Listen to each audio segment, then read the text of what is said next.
안녕하세요. 인생의 지혜와 위로를 나누는 포근한 편지함의 정혜입니다. 살다 보면 이런 생각 해보신 적 있으시죠? 평생 가족을 위해 살아왔는데 정작 나를 위한 돈은 없구나. 남편의 월급으로 아이들 키우고 학비 대고 시댁 챙기고 생활비 쪽에 쓰다 보면 내 이름으로 남은 돈이 한 푼도 없을 때가 많죠. 그런데 문득 이런 마음이 들어요. 이건 아닌 것 같아. 나도 내 인생을 위해 준비해야 하지 않을까? 오늘은 바로 그 마음에서 시작된 이야기입니다. 남편 몰래 만든 비상금, 그리고 며느리에게도 말 못한 내 돈 지키는 법. 청취자 선영 씨의 이야기입니다. 올해 66살, 결혼한 지 40년이 넘었습니다. 남편은 공무원으로 정년퇴직했고 지금은 매일같이 텃밭을 가꾸며 친구들과 장기를 두며 느긋한 하루를 보냅니다. 그런 남편을 바라보며 선영 씨는 생각했습니다. 이 사람은 참 여유롭다. 근데 나는 왜 이렇게 불안할까? 남편의 퇴직금을 한꺼번에 받던 날이었습니다. 은행 창구에서 서류를 작성하며 남편이 이렇게 말했어요. 앞으로 돈은 한 통장으로 관리하자. 당신 이름 통장은 이제 필요 없잖아. 그 순간 선영 씨의 마음이 철렁 내려앉았습니다. 결혼 이후 평생 가계부를 써온 사람인데 이제는 내 이름으로 된 통장이 사라진다는 게 이렇게 불안할 줄 몰랐다고 합니다. 그날 밤 잠이 안 오더라고요. 내 이름이 없는 인생 같았어요. 평생 남편 돈으로만 살았는데 이제 그마저도 사라지는 기분이었죠. 그녀는 그날 이후 조용히 결심했습니다. 이젠 나를 위해 준비해야겠다. 처음엔 아무에게도 말하지 않았습니다. 장을 볼 때마다 5만 원, 10만 원씩 현금을 조금씩 빼서 식료품 봉지 밑에 숨겼습니다. 냉장고 및 찬장 속 옷장 위 구석. 처음엔 그 돈이 죄처럼 느껴졌어요. 내가 남편 몰래 이런 걸 해도 되나? 그런데 이상하게 그 돈을 만질 때마다 마음이 편해졌답니다. 살아있다는 실감이 났다고 해요. 그건 단순한 현금이 아니었습니다. 내가 나로 존재한다는 증거. 그리고 내 불안함을 달래주는 안전망이었죠. 선영 씨는 말합니다. 그 돈을 만지면 마음이 안정돼요. 내가 내 인생을 챙기고 있다는 느낌이 들어요. 그녀는 매달 5만 원씩 정확히 자신을 위해 모았습니다. 1년이 지나자 봉투가 두꺼워졌고 그 돈을 하나의 작은 적금 통장에 옮겼습니다. 통장 이름은 나를 위한 마음 통장. 그 이름을 붙이고 나니 마치 인생이 다시 시작된 것 같았다고 합니다. 남편이 몰라도 돼요. 이건 남편을 속이는 게 아니라 내가 나를 잃지 않기 위한 작은 장치예요. 그녀는 어느 날 은행 창구 직원에게 적금 통장을 만들면서 이렇게 말했대요. 직원분, 이 통장은 제 이름으로 해주세요. 아무도 접근 못하게. 직원은 살짝 웃으며 말했죠. 요즘은 어머님 세대분들이 이렇게 따로 관리 많이 하세요. 그 말에 위로가 됐다고 합니다. 아, 나만 이런 게 아니구나. 사실 우리 세대 여성들은 대부분 누군가의 돈으로 살아왔습니다. 남편의 월급, 자식의 용돈, 정부의 연금. 그래서 내 이름으로 된 돈이 있어도 그게 진짜 내 돈이라고 느껴본 적이 거의 없어요. 하지만 그것은 너무나 위험한 생각이에요. 돈이 없으면 마음도 흔들립니다. 그리고 통장이 사라지면 존엄도 함께 사라집니다. 이쯤에서 한 가지 생각해 볼까요? 왜 우리 세대는 내 돈을 말하는 게 이렇게 어렵게 느껴질까요? 그건 평생 가족을 위해 살아온 습관 때문이에요. 내 돈이 아니라 우리 돈. 내 인생이 아니라 가족의 인생. 그렇게 희생하며 살아왔기에 나만의 돈이 죄처럼 느껴지는 겁니다. 하지만 이제는 달라져야 해요. 희생의 시대가 아니라 자기 존중의 시대입니다. 선영 씨의 이야기를 들으며 저는 이런 생각이 들었습니다. 비상금은 단순히 돈이 아니라 존엄의 다른 이름이에요. 그 돈은 내가 내 인생을 선택할 수 있다는 증거입니다. 누구에게 의존하지 않고 스스로 결정을 내릴 수 있다는 자신감이죠. 많은 분들이 묻습니다. 정혜 씨, 남편 몰래 돈을 모으는 게 나쁜 건가요? 저는 이렇게 대답합니다. 아니요, 절대 아닙니다. 다만 몰래라는 단어가 스스로를 작게 만들 뿐이에요. 남편 몰래가 아니라 나 자신을 위해 따로. 그렇게 생각해 보세요. 그건 비밀이 아니라 자기 보호의 전략, 그리고 존엄을 지키는 울타리입니다. 그녀는 이제 매달 5만 원씩 저축을 하며 자신의 경제를 지켜갑니다. 그 통장은 작지만 그 안에 담긴 의미는 큽니다. 이건 나를 위한 돈이에요. 누구도 몰라도 괜찮아요. 왜냐하면 이건 내 마음을 지켜주는 돈이니까요. 그 말이 참 아름다웠습니다. 부끄러움이 아니라 삶을 향한 결심이었죠. 돈을 모은다는 건 단순한 행위가 아닙니다. 그건 내가 나를 돌보고 있다는 마음의 표현이에요. 비상금은 불안이 아니라 안정의 언어로 바뀌어야 합니다. 이쯤에서 청취자 여러분의 질문을 받아볼게요. 첫 번째 질문입니다. 정혜 씨, 남편 몰래 돈을 모으면 양심에 찔리지 않나요? 그럴 수 있습니다. 하지만 생각을 바꿔보세요. 남편 몰래가 아니라 나를 위해 따로. 그건 사랑을 배반하는 게 아니라 스스로의 삶을 돌보는 선택이에요. 두 번째 질문입니다. 그럼 비상금은 어느 정도가 적당할까요? 정답은 없습니다. 중요한 건 금액이 아니라 지속성이에요. 매달 5만 원이라도 꾸준히 모으세요. 그 돈은 단순한 수치가 아니라 나는 여전히 내 삶을 책임지는 사람이라는 상징이 됩니다. 세 번째 질문입니다. 남편에게 들키면 어떡하죠?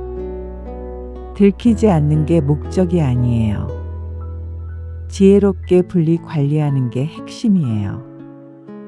예를 들어 지역 신협, 소액 적금, 모바일 저축 계좌 등 생활비에서 자연스럽게 빠져나갈 수 있는 시스템을 만들면 됩니다.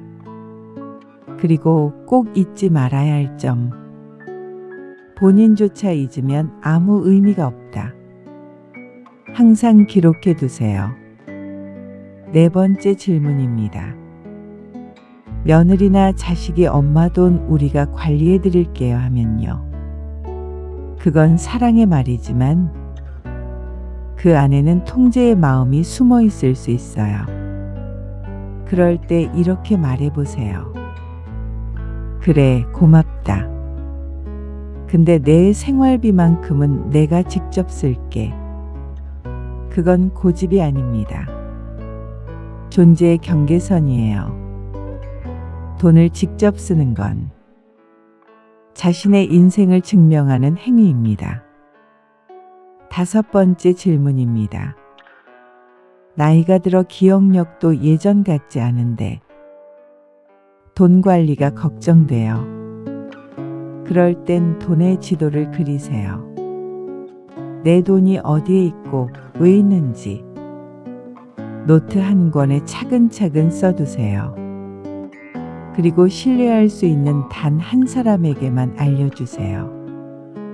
그건 비밀을 털어놓는 게 아니라 당신의 인생이 사라지지 않게 하는 안전장치예요. 선영 씨는 그 방법을 실천했습니다. 그녀는 작은 노트를 한 권 사서 표지에 이렇게 썼다고 해요. 내 삶의 지도. 그 안에는 계좌번호, 금액, 그리고 메모가 적혀 있습니다. 이건 내 생일 때 쓸 돈. 이건 비 오는 날 나를 위한 커피 한 잔 값. 그 노트를 덮을 때마다 그녀는 이렇게 느꼈다고 해요. 이젠 불안하지 않아. 내가 내 인생을 보고 있으니까. 이제 선영 씨의 이야기는 돈의 문제를 넘어 존엄의 문제 그리고 관계의 심리학으로 들어갑니다. 비상금이라는 단어에는 이상하게도 죄책감이 따라붙습니다. 마치 숨겨야 하는 일, 나쁜 일처럼 느껴지죠. 하지만 그건 오래된 사회의 관념 때문이에요. 남편이 돈을 벌고 아내는 그 돈을 관리한다. 그 구도 속에서는 여성의 경제적 독립이 몰래의 영역에 머물러야 했습니다. 그런데 이제는 다릅니다. 우리 세대의 여성들은 자신의 이름으로, 자신의 방식으로 돈을 지킬 권리가 있습니다. 정혜 씨, 제가 돈을 아껴서 모으다 보니 남편이 그 돈 어딨냐고 물을까봐 불안해요. 이런 말을 하는 분들이 많습니다. 저는 이렇게 답합니다. 당신은 불법을 저지른 게 아닙니다. 당신은 자신의 인생을 보호하고 있는 거예요. 결혼은 두 사람의 연합이지만 그 안에서도 개인의 경계는 분명히 있어야 합니다. 그 경계가 무너지면 한쪽이 사라지고 맙니다. 당신이 만든 비상금은 남편을 속이기 위한 돈이 아니라 자기 존재를 잃지 않기 위한 돈이에요. 선영 씨는 이런 이야기를 덧붙였어요. 남편은 은퇴 후에도 돈 걱정이 없어요. 연금도 있고 퇴직금도 있고 친구들도 있죠. 근데 전요, 하루 종일 집에 있으니까 내가 뭘 쓸 때마다 눈치를 보게 돼요. 이 돈은 남편 돈인데 이런 생각이 드는 거예요. 그 말을 들으며 저는 마음이 먹먹했습니다. 그건 돈의 문제가 아니라 존재의 허락을 받아야 하는 삶의 슬픔이었습니다. 노후에 필요한 건 돈이 아니라 자기 결정권입니다. 커피 한 잔을 사더라도 누구 눈치 보지 않고 선택할 수 있는 자유. 그 자유가 있을 때만 노후는 평안이라는 이름을 가질 수 있습니다. 그래서 저는 이런 말을 드리고 싶어요. 당신의 이름으로 된 통장은 당신의 존엄입니다. 그건 금액의 크기가 아니라 당신이 살아온 시간의 증거예요. 수십 년간 가족을 위해 살아온 당신이 이제는 자신을 위해 쓸 수 있는 자유를 가질 자격이 있습니다. 이제 선영 씨는 매달 일정 금액을 자신에게 씁니다. 책을 사고 친구들과 커피를 마시고 가끔은 혼자 영화도 봅니다. 그 돈을 쓸 때마다 마음이 후련하대요. 내가 벌지 않았지만 이건 내가 모은 돈이니까. 그 말 속에는 묵직한 자존감이 깃들어 있었습니다. 이쯤에서 또 다른 청취자 사연을 짧게 소개할게요. 이번엔 영희 씨의 이야기입니다. 영희 씨는 올해 69살. 남편이 일찍 퇴직하고 집에 있는 시간이 많아졌는데 그때부터 집안 경제권이 남편 손에 넘어갔다고 합니다. 예전엔 제가 생활비를 관리했는데 이젠 남편이 통장으로 제 생활비를 쪼개서 줘요. 그 돈으로 한 달을 살아야 하는데 병원비라도 생기면 너무 불안해요. 그래서 영희 씨는 스스로 작은 비상금을 만들었습니다. 매달 교회 헌금 봉투에 10,000원씩 더 넣는 척하면서 그 안에 반만 넣고 반은 자신이 모았습니다. 3년 동안 그렇게 모은 돈이 150만 원이 됐다고 합니다. 그 돈이 없었으면 남편이 아플 때 제가 약을 살 수도 없었을 거예요. 정말 그게 저를 살린 돈이었어요. 그녀는 울면서 그렇게 말했습니다. 사랑하는 사람과의 관계에서도 돈의 경계는 필요합니다. 그건 불신이 아니라 서로의 삶을 지켜주는 선이에요. 당신의 돈은 당신의 자유입니다. 그리고 그 자유가 있어야 관계도 더 평등해집니다. 여기서 노후 자산 관리의 5가지 지혜를 나누고 싶어요. 첫째, 작게 시작하라. 금액보다 나를 위한 돈이라는 인식이 중요합니다. 5만 원이라도 꾸준히 모으면 그건 마음의 안전망이 됩니다.